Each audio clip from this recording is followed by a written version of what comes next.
Notre Seigneur Jésus le Christ, celui qui nous a tellement aimés. Beaucoup ont perdu leur trône, mais celui qui ne perd jamais le trône et l'élection, son nom est Jésus-Christ. Il déclare qu'il est assis à la droite de Dieu le Père pour toi et il intercède pour toi. Pourquoi tu t'inquiètes? Pourquoi tu t'inquiètes en disant ce matin, le temps est passé, mon âge est avancé?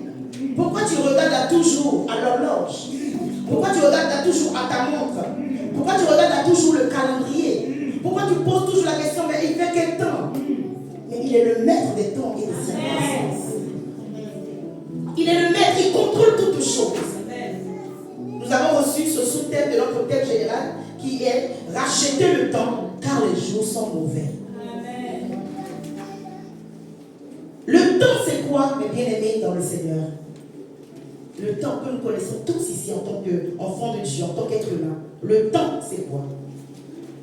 Le temps, c'est un moyen de transport qui nous permet de rentrer dans notre futur, d'avoir accès à notre futur, d'avoir accès à notre destinée. Nous avions pris ce train, ce moyen de transport spirituel hier. Hier, on était le 28 juin 2025. 28 juin 2025, tu peux le transformer comme tu veux, mais il ne reviendra plus jamais. 28 juin, tu peux l'écrire comme tu veux. Tu peux essayer de revoir le chiffre en grec, en chiffre romain, tout ce que tu veux, mais 28 juin 2025 ne reviendra plus. Et nous avons pris le transport, qui est le temps, de la date 28 juin 2025 à aujourd'hui 29 juin 2025. Jusqu'à ce matin, je sais même jusqu'à cet après-midi, si on te demande d'expliquer les choses à venir, à moins que le Saint-Esprit te révèle les éléments à venir, tu pourras nous l'annoncer. Mais si le Saint-Esprit ne t'a rien révélé, tu ne sauras même pas ce qui va arriver cet après-midi, ni demain, ni après-demain, ni dans 2 ou 3 mois. Bien-aimés dans le Seigneur, le temps que Dieu nous accorde sur cette terre n'est pas écrit sur le front de l'être humain. Le chrono, le temps qu'il nous a donné n'est pas écrit sur notre front. Même ta mère qui t'a engendré, qui t'a mis au monde, ne saura te le dire. À moins que ça soit un départ prématuré préparé par le royaume des ténèbres, que Dieu m'a révélé à un serviteur, à une servante, afin que vous priez. Pour écouter, pour arrêter cette sentence sur ta vie. Mais si c'est le temps de Dieu qui est arrivé pour toi, toi-même tu ne le sais pas. À moins que ça soit tellement proche, soit par la maladie, que tu sens que, on dirait que c'est mon départ. Et tu dois préparer ta maison, comme Ézéchias. Je déclare dans le nom de Jésus-Christ ce matin que tu ne mourras pas de la mort de l'ennemi. Ton temps ne sera pas précipité par le plan de l'ennemi. Le plan glorieux, magnifique de Dieu va s'accomplir certainement dans ta vie. Tout menaçant de ta destinée soit chassé dans le nom de Jésus-Christ. Tu ne seras pas surpris et tu ne seras pas victime du retard que l'ennemi impose à ceux qui sont appelés à manifester la gloire de Dieu. Je disais tantôt que le temps est un transport. Nous le prenons, nous nous déplaçons. Et il nous conduit jusqu'à notre futur. Il nous conduit jusqu'à la bénédiction. Il nous conduit jusqu'au lieu que Dieu a préparé pour nous. Ce matin, nous allons lire notre texte de base, Éphésiens 5, à partir du verset 10 au verset 15. Éphésiens 5, verset 10 à 15. Discernez ce qui est agréable au Seigneur et ne participez pas aux œuvres stériles des ténèbres, mais démasquez-les plutôt. En effet, ce que ces hommes font en secret, il est même honteux d'en parler. Mais tout ce qui est démasqué par la lumière apparaît clairement, car tout ce qui apparaît ainsi est la lumière. C'est pourquoi il est dit, réveille-toi, toi qui dors, relève-toi d'entre les morts, et Christ t'éclairera. Faites donc bien attention à la façon dont vous vous conduisez. Ne vous comportez pas comme des fous, mais comme des sages. Rachetez le temps, car les jours sont mauvais. Alléluia. Gloire à Jésus le Christ. Ce courrier, prenez place bien aimé dans le Seigneur, s'il vous plaît. Cette lettre que l'apôtre Paul a adressée au peuple de Dieu s'adresse à nous également ce matin. S'adresse à nous dans cette église. Alléluia. C'est dans une église, dans une assemblée, que cette lettre avait été adressée par le serviteur de Dieu, parlant de la part du Seigneur. Donc nous également à Mont-Carmel ce matin, depuis le début du mois, Dieu nous interpelle selon Éphésiens chapitre 5. Attention première, examinez-vous. Il est temps de s'examiner. Lorsque tu t'examines, bien aimé dans le Seigneur, il y a une prise de conscience. Et ensuite, il dit, réveillez-vous. Lorsque tu t'examines, tu sais qu'il y a quelque chose en toi qui doit être enlevé. C'était à cause de leur inconduite. C'est à cause de leur inconduite. Et il va interpeller le peuple de Dieu. Ne soyez pas comme eux.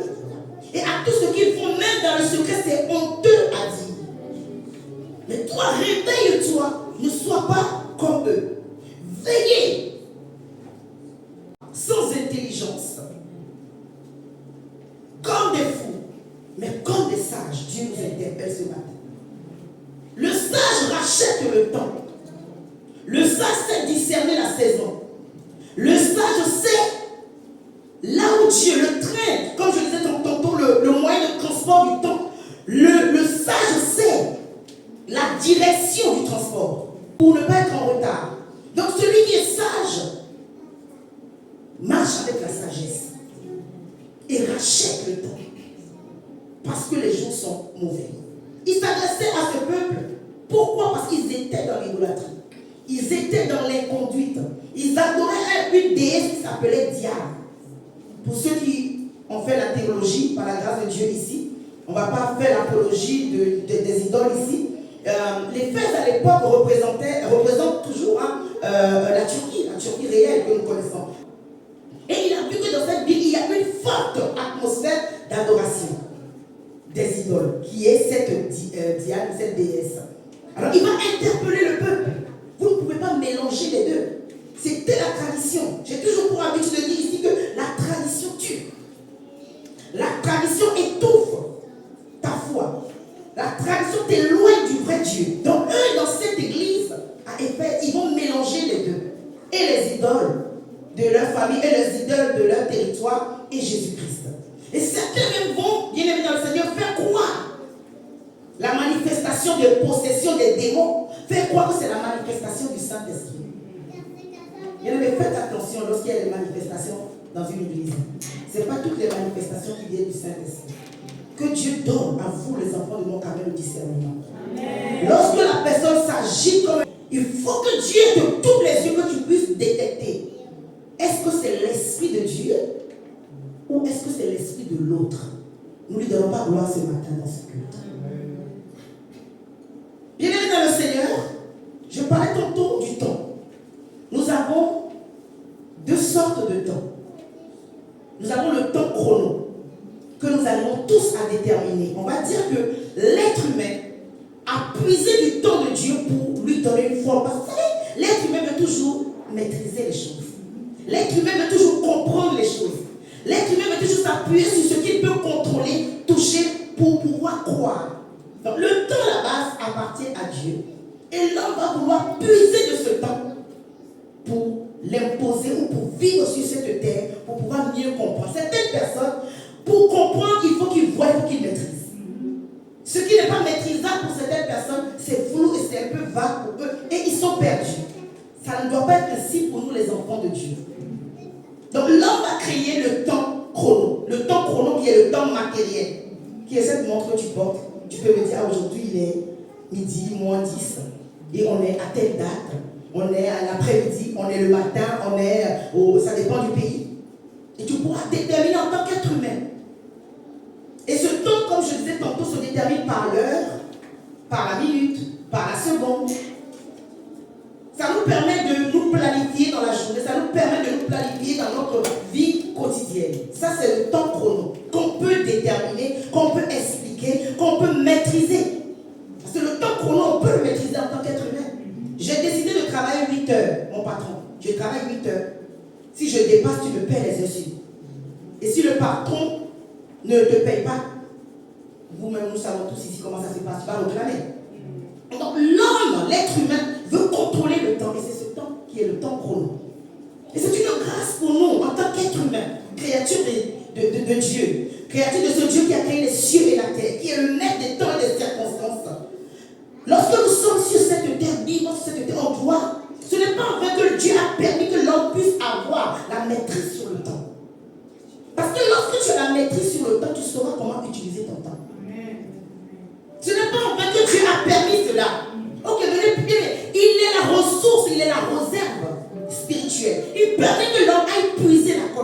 à lui.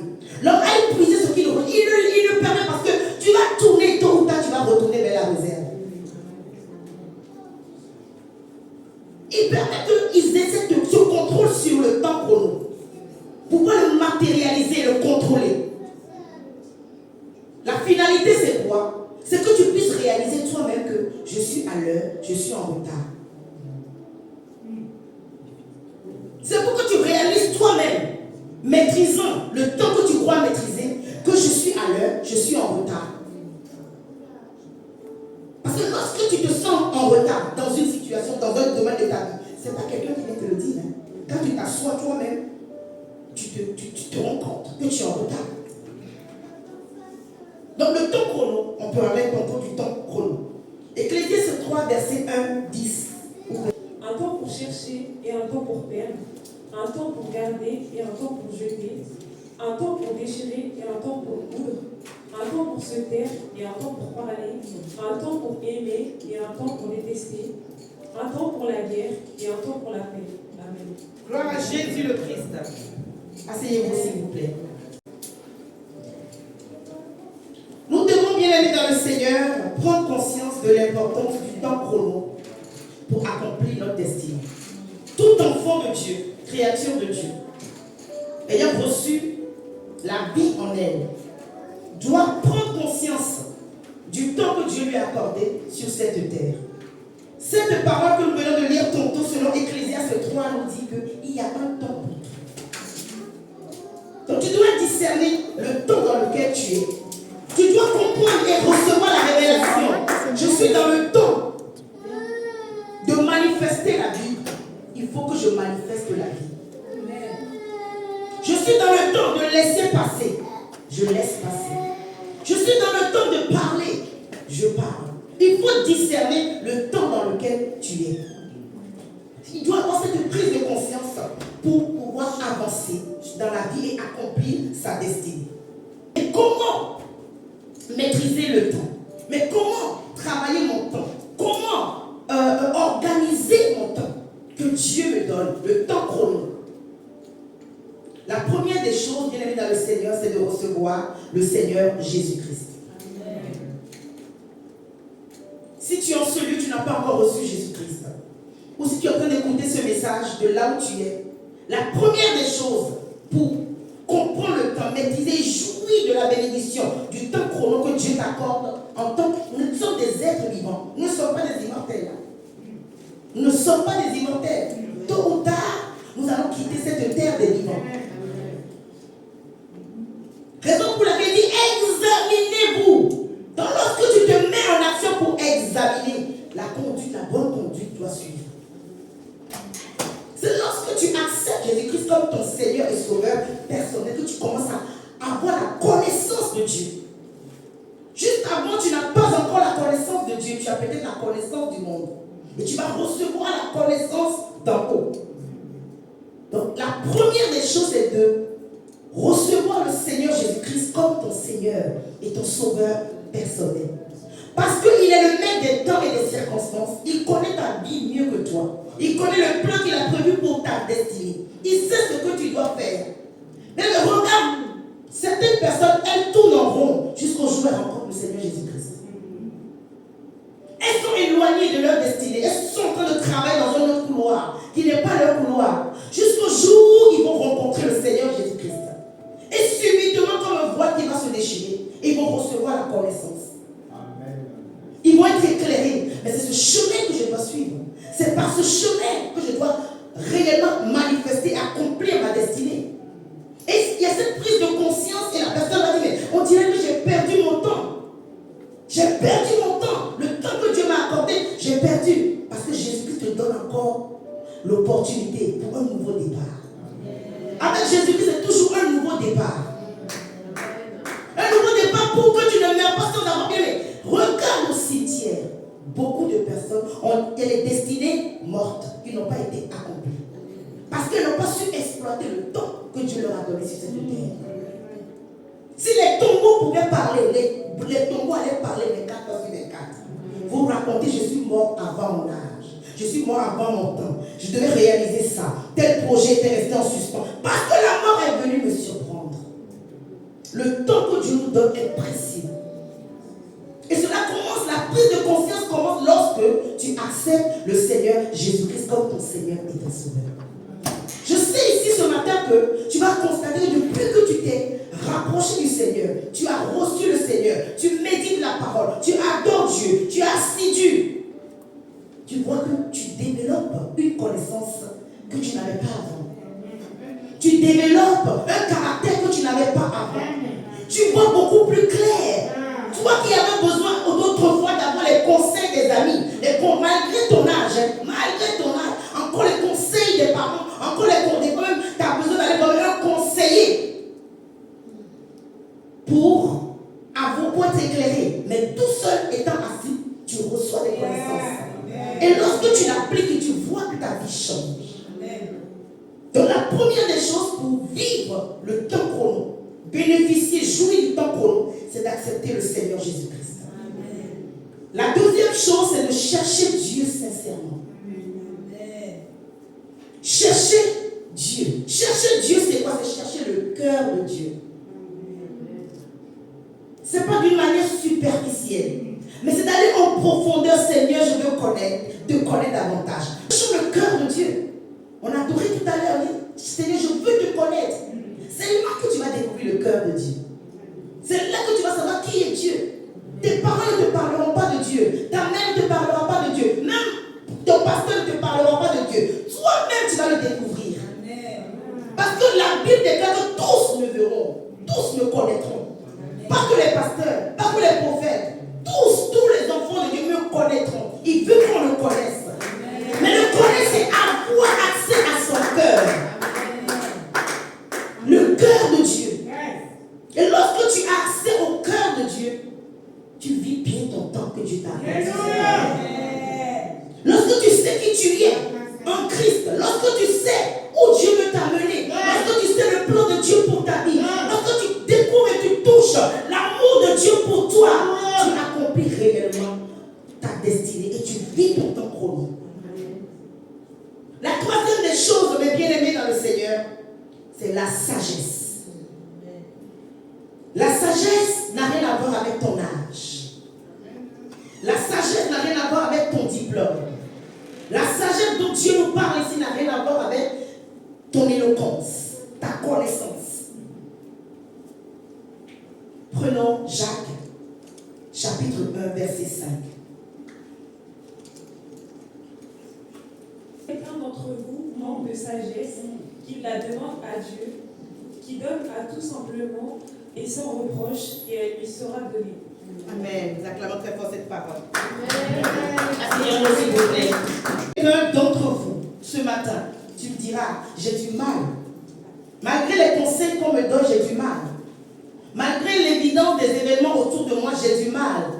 Je pose toujours des actes qui ne sont pas le fruit de la sagesse.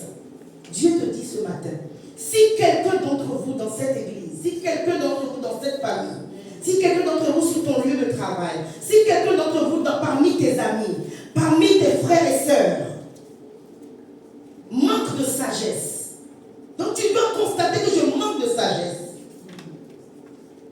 Les gens ne viennent pas te demander rien parce qu'ils savent que le conseil que tu vas leur donner, ça va les mettre dans un truc. Mais ils ne viennent pas avec toi. Ils savent que tu as toujours des idées un peu tordues, comme le disent si bien les jeunes. Des idées tordues. Vous savez, tes amis autour de toi, tes frères, ils savent qu'à chaque fois quand toi tu vas nous donner un conseil, on sait que c'est dans le mur direct. Donc ils ne viendront pas vers toi. Donc si tu sens en toi que personne ne vient vers toi, et les gens vont te demander conseil peut-être ailleurs, sache que tu manques de sagesse. Amen. Ou des fois quand tu parles, les gens ne prennent pas attention à ce que tu dis, sache que tu manques de sagesse. Or tu es un enfant de Dieu. Dieu veut t'utiliser pour éclairer les gens autour de toi. Un seul mot que tu sors, ton patron est converti. Amen. Une seule parole de connaissance. Je me souviens, j'étais dans une laverie et il y avait un grand monsieur très impressionnant. Quand vous le voyez, il y a des gens qui sont très impressionnants. Plus grand que le papa Jean-Marc. Vous savez, papa Jean-Marc est très impressionnant. Quand on le voit, il impressionne. Parce qu'il a une bonne allure et il a de la prestance, comme on le dit, en bon français, s'il vous plaît. Et ce monsieur était même plus grand que papa Jean-Marc, mais très costaud. Il était assis, mais bien habillé. Qu'est-ce qu'il était dans la laverie? Et moi, je faisais mon business. Et arrivé un moment, il m'a posé une question. Et ma réponse était, je lui disais, si tu n'entretiens pas ta vie, les défauts qui sont en toi, le mauvais caractère que tu as en toi, ça va te rattraper dans les hauteurs. Et le monsieur me regarde. Il doit chercher la personne, elle est toute petite comme ça. Il fait son visage le couper. Et comment ce truc lourd peut sortir de sa bouche? Je dis, si tu ne traites pas ton mauvais caractère, tu ne traites pas les défauts en toi. Là où nous sommes tous là dans la laverie, personne ne nous connaît, nous sommes venus laver nos habits, chacun rentre. Mais lorsque Dieu va t'amener dans les hauteurs et que tu n'as pas traité cela, ça va te rattraper là-bas. Ça te rattrape où? Tu es avec nous ici, nous sommes dans la Barbès, nous menons notre vie tranquille. Un beau jour, Dieu t'ouvre les portes du temps des saisons et tu es en contact avec des grands de ce monde, par ton travail. Et tu as ce péché dans toi. Tu voles, tu escroques, tu mens, tu es adultère, tu ne peux pas avoir une femme et la laisser. Tu es une femme, tu aimes les hommes, tu es marié, mais tu cours après les hommes parce que tu vois leur argent. Tu es dans ton foyer, mais tu prends l'argent des autres hommes pour venir nourrir ton mari à la maison. Tu n'as pas traité cela. Et lorsque les hauteurs arrivent, tu vas faire la même chose. Et tu vas tomber de ton piédestal. Tu vas tomber de ta grâce. Parce que tu n'as pas travaillé ce caractère. Et il va me dire, mais qu'est-ce que vous venez de me dire, madame?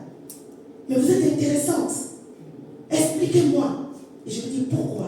Il me dit, vous me voyez comme ça. Vous savez que j'ai côtoyé le président au fond. Les Ivoiriens ici peuvent témoigner qui est au fond. Le premier président de la Côte d'Ivoire, qui a laissé une grande empreinte, on va même dire dans l'Afrique, toute l'Afrique. Il dit, moi j'ai côtoyé au fond. Ma vie aujourd'hui est misérable. Des fois, je n'ai même pas le pain pour manger. Je suis dans un petit studio en haut ici. Tout petit. Vous me voyez comme ça. Un petit studio. Parce que je n'ai pas su garder mon caractère. Madame, vous m'avez fait du bien.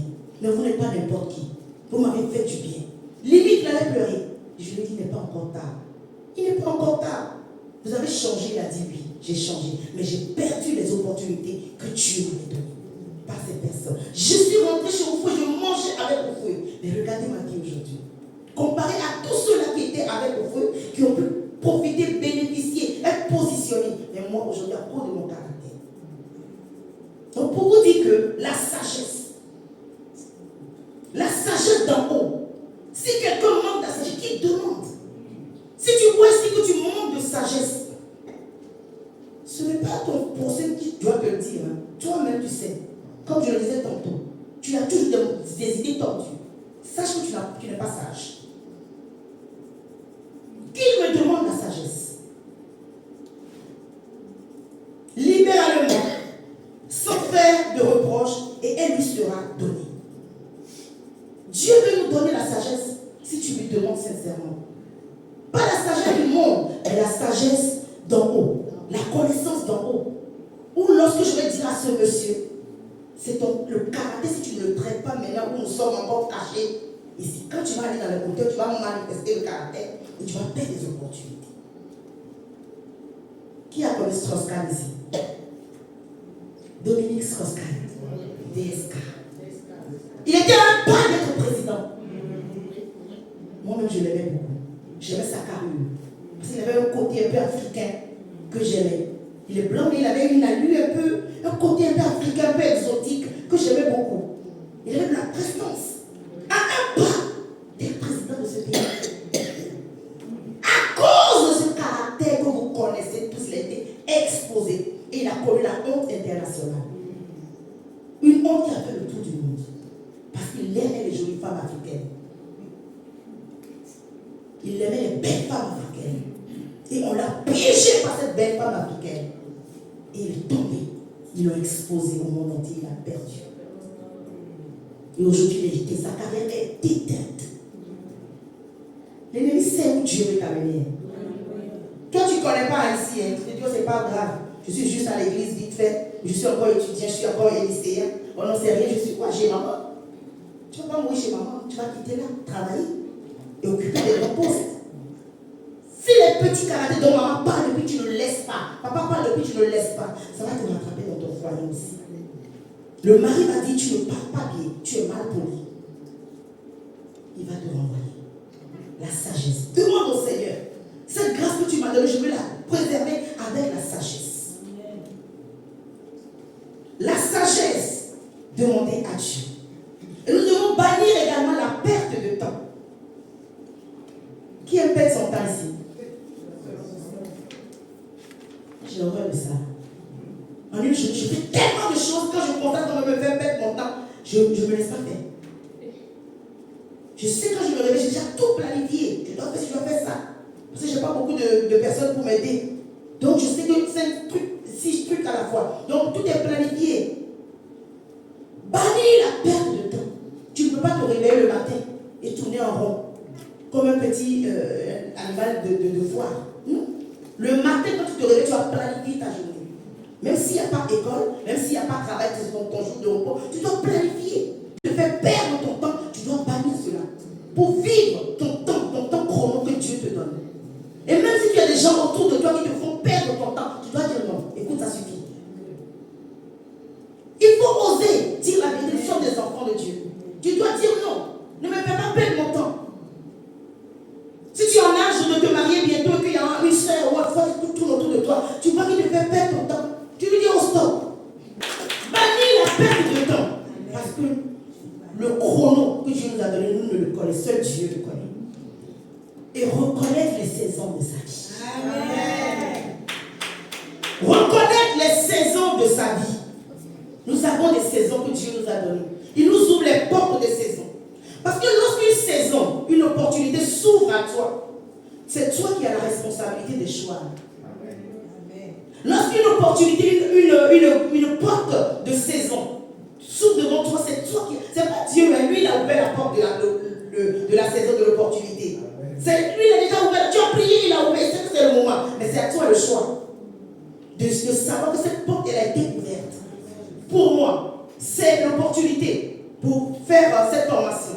C'est l'opportunité de me marier. Ce monsieur qui est devant moi, cette femme-là, c'est ma femme, c'est mon épouse. Parce que le cycle, tout être humain a un cycle de bénédiction. Il y a des cycles, certaines personnes c'est 2 ans, d'autres 3 ans, 5 ans, 10 ans, d'autres 20 ans. Nous avons des cycles. Parce que l'homme est soumis au temps. Et nous avons un cycle. Tu vas remarquer que dans ta vie, il y a un cycle de 5 ans. Tous les 5 ans, tu vois qu'il y a des événements bien qui t'arrivent. Ou des cycles, ou c'est des maladies, des événements tragiques. Tu dois comprendre que tu es dans le mauvais cycle. Donc lorsque Dieu t'ouvre l'opportunité, tu dois saisir cela. Et c'est ton choix. C'est à toi. Et comment tu vas pouvoir faire les bons choix? C'est la sagesse que nous avions citée juste avant. C'est le fait d'avoir reçu Jésus-Christ parce qu'il va t'éclairer. C'est le fait d'avoir une communion avec le Seigneur. Nous allons maintenant parler du temps Kairos. Ce n'est pas évident de faire ce thème en 40 minutes. Mais on va y arriver. Ça se passe bien, les bien-aimés dans le Seigneur. Le temps chrono. Et nous parlons maintenant du temps Kairos. Certaines personnes n'ont jamais entendu parler du temps Kairos ici. Le temps Kairos, c'est le temps de Dieu. Nous avions dit à l'instant au début de la prédication que l'homme, comme il veut tout maîtriser, il va puiser dans le temps. Il dit Seigneur, on veut créer une montre. On veut créer 10 heures de travail. On veut créer 15 heures de travail. On veut déterminer cette partie matin, cette partie l'après-midi, l'autre le soir. Je dis allez-y les gars, allez-y. Mais vous allez tourner, vous allez revenir au temps Kairos. Le temps Kairos est immatériel. Le temps Kairos est immatériel. Il se ressent par contre. On ne peut pas toucher le temps Kairos comme on peut toucher la montre, déterminer les heures dans la journée, déterminer les minutes. Mais le temps Kairos, c'est le temps immatériel. On ne peut pas dire qu'il fait 22 heures du temps Kairos. On ne peut pas dire qu'il fait 10 heures du matin du temps Kairos. Mais c'est un temps qu'on ressent. Seuls les enfants de Dieu, ceux qui ont l'esprit de Dieu, peuvent ressentir le temps Kairos.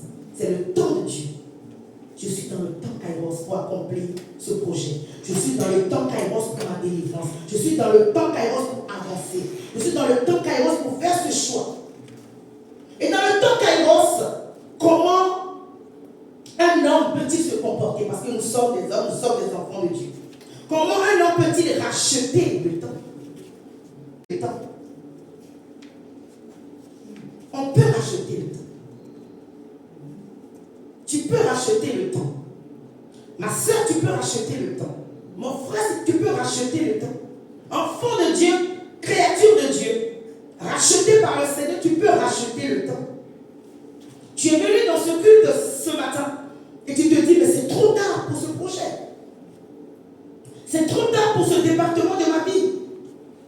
Mais Dieu t'annonce ce matin qu'il n'est pas tard avec moi. Lorsqu'on parle du temps Kairos, il n'y a pas de temps, il n'y a pas de limite. Et comment racheter le temps? C'est compter sur la grâce de Dieu. Amen. Et notre sœur issue là ce matin avait parlé de la grâce. Et ça m'avait touché. J'ai dit, Seigneur, merci parce que tu confirmes. Donc Dieu veut annoncer à une personne dans ce culte ce matin que tu dois compter sur ma grâce. Jusqu'à ce matin, tu n'as pas compté sur ma grâce, tu as compté sur le compte en banque de papa. Tu as compté sur le compte en banque de maman. Tu as compté sur les contacts de ton grand frère qui travaille dans ces grands organismes. Tu as compté sur ton argent. Tu as compté sur tes contacts. Mais Dieu te dit, dans mon temps, qui est le temps immatériel, qui est le temps kairos, qui est le temps que l'homme ne peut déterminer, compte sur ma grâce.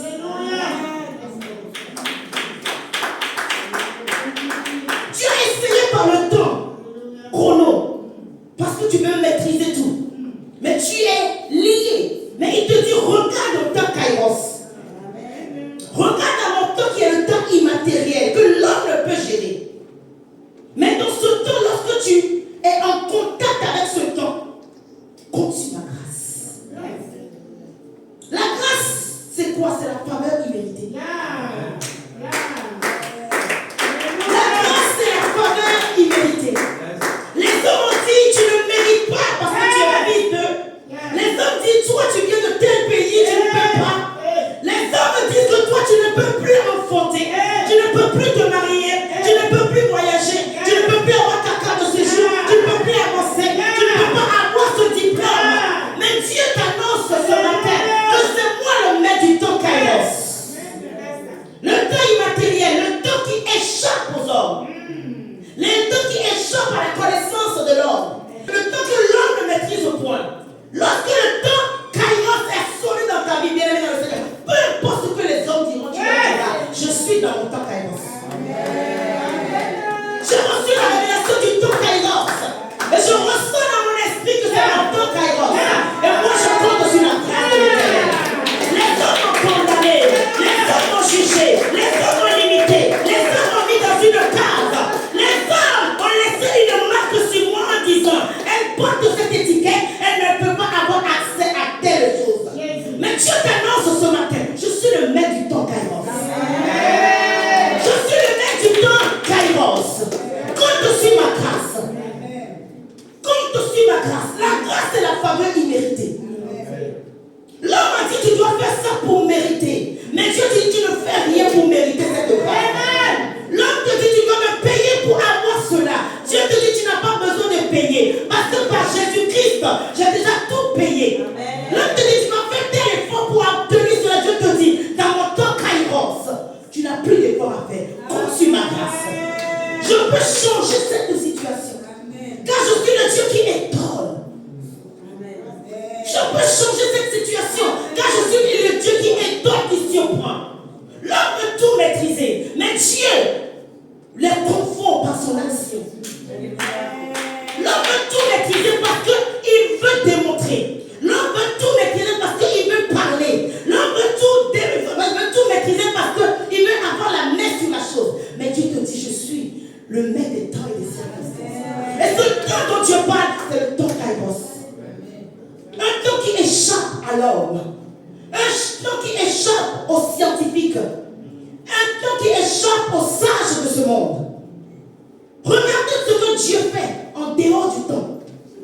Où on dit à une femme qu'elle ne peut plus enfanter. Et subitement, ce Dieu du temps Kairos dit c'est mon temps.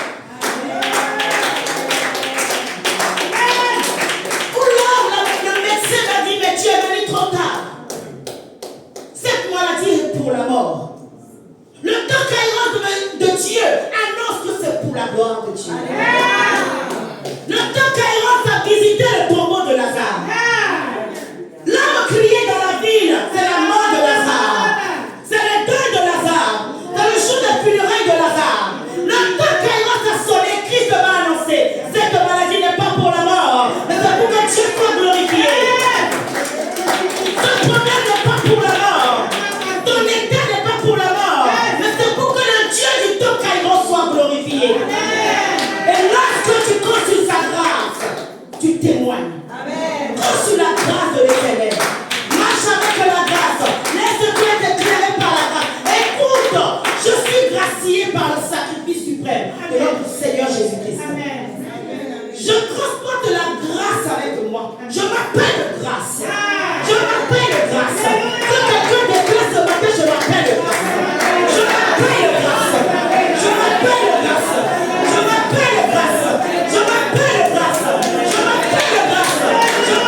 contempler ma grâce? Est-ce que tu as pris le temps de comprendre ma grâce? Est-ce que tu as pris le temps de définir ce que c'est que la grâce? Compte sur ma grâce. Dans le temps kairos de Dieu, on compte sur la grâce de l'Éternel. Nous comptons sur ta grâce dans cette église. Deuxième point, c'est saisir les opportunités à travers les saisons. Saisir les opportunités. Tu es dans ce travail, il y a une opportunité qui s'offre à toi. Saisis-la. Tu dois voir et percer les mystères. Ce que l'œil n'a point vu, ce que les oreilles n'ont point entendu. Soit en tant qu'enfant de Dieu, tu dois voir ce que les yeux n'ont jamais vu. Pour saisir l'opportunité. Et ensuite, racheter le temps. Racheter le temps veut dire quoi? Mettre à profit les occasions qui se présentent à nous. Racheter le temps, c'est mettre à profit. J'ai eu le temps chrono. J'ai eu accès au temps kairos de Dieu. J'ai eu accès à la présence de Dieu. J'ai eu accès à la grâce. Je n'ai pas accepté Jésus-Christ pour rien. J'ai eu accès à la présence de Dieu. J'ai eu accès à ce privilège d'être enfant de Dieu. Je veux profiter et racheter le temps. Jusqu'à ce jour, peut-être que avant de rencontrer Jésus-Christ, j'étais limité. Je ne comprenais pas, je n'avais pas le discernement du temps, de ma présence sur cette terre. Mais lorsque tu as accepté Jésus-Christ, tu dois bien aller dans le Seigneur, travailler sur les opportunités que tu as. Amen. Pourquoi tu dois travailler sur les opportunités? Parce que tu as découvert que chaque jour a du prix. Amen. Pourquoi tu dois travailler à ton profit les opportunités? Parce que tu as découvert que chaque jour, à chaque fois que tu te lèves le matin, le soleil brille, la lune brille, les étoiles brillent, tes pieds, tu es debout. Tu dois contempler, dire merci au Seigneur pour ce jour. Tu dois connaître la valeur du jour et considérer les opportunités. Combien de chrétiens qui sont en train de grincer les dents aujourd'hui? J'avais eu cette opportunité. Comme le témoignage de ce papa. Le pauvre, il va regretter. Et il ne voulait pas accepter Jésus-Christ non plus. Appelé à une certaine grandeur. Dieu peut permettre qu'il rencontre encore une personne qui est le statut du fouet et qui va le conduire dans sa destinée. La seule personne qui rattrape le temps, qui t'introduit dans le temps, c'est que Jésus-Christ. Amen. Donc lorsque tu as failli dans le passé, tu as commis des échecs dans le passé, mais il est le réparateur des brèches, non? Amen. Lorsque le temps chrono a créé des brèches, a brûlé des départements de ta vie, tu es venu le rencontrer, il est le réparateur des brèches. Amen. Il répare les brèches. Il répare les brèches. Viens avec tes fardeaux, viens avec tes bouts de bois brûlés, viens avec ton état. Il dit, venez à moi tel que vous êtes. Chaque jour est précieux pour nous. Car c'est Dieu qui nous l'offre. Qu'avons nous payé ce matin pour avoir ce beau jour ce matin? Qu'avons nous payé pour être là ce matin? Qu'avons nous donné bien dans le Seigneur? C'était mon murmurer sur Dieu avant de venir. Ah Seigneur, je vais encore à l'église, là, mais c'est pourquoi? Toujours la même chose.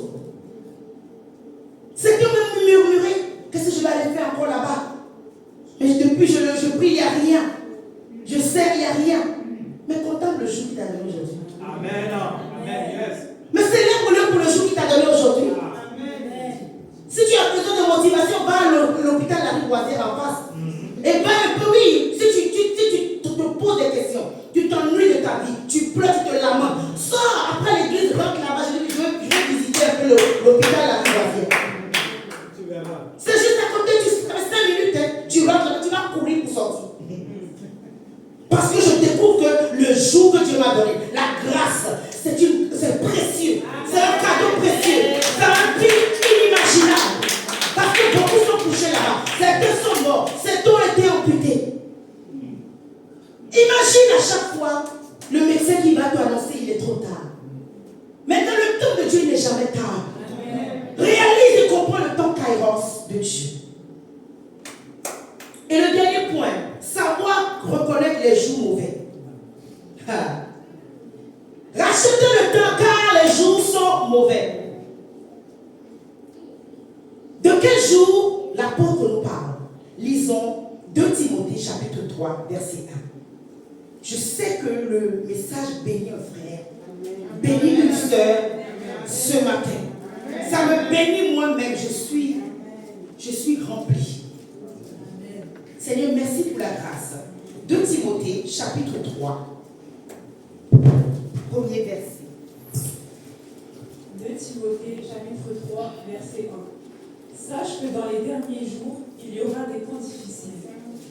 Car les hommes seront égoïstes, avides de l'argent, vantards, orgueilleux, blasphémateurs, rebelles à leurs parents, ingrats, impies, insensibles, implacables, calomniateurs, violents, cruels, ennemis du bien, traîtres, emportés, aveuglés par l'orgueil, amis du plaisir plutôt que de Dieu.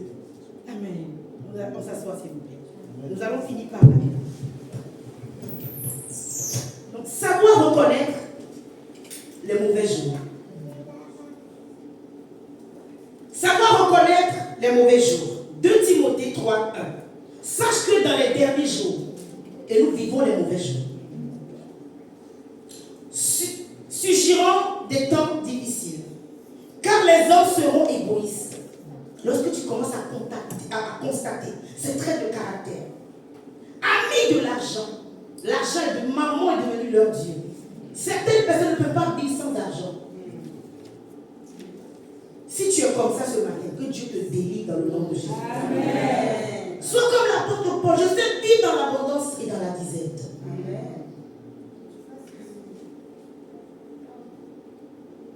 J'ai déjà demandé à moi à manger dans ce pays. Quelqu'un m'a dit ah bon. J'ai déjà demandé dans la rue. Et tout ça, c'était le temps de brisement pour le ministère. Je n'avais pas à manger.